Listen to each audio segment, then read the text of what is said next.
Ayan. Pwede na natin paupuin si Mami. Ay, mamaya na.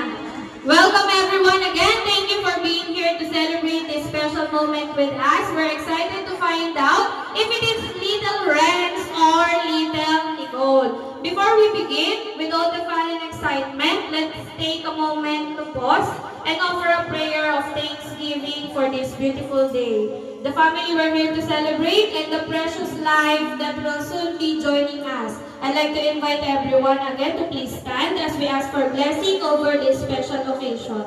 May we call in Ate Jaya to lead the prayer.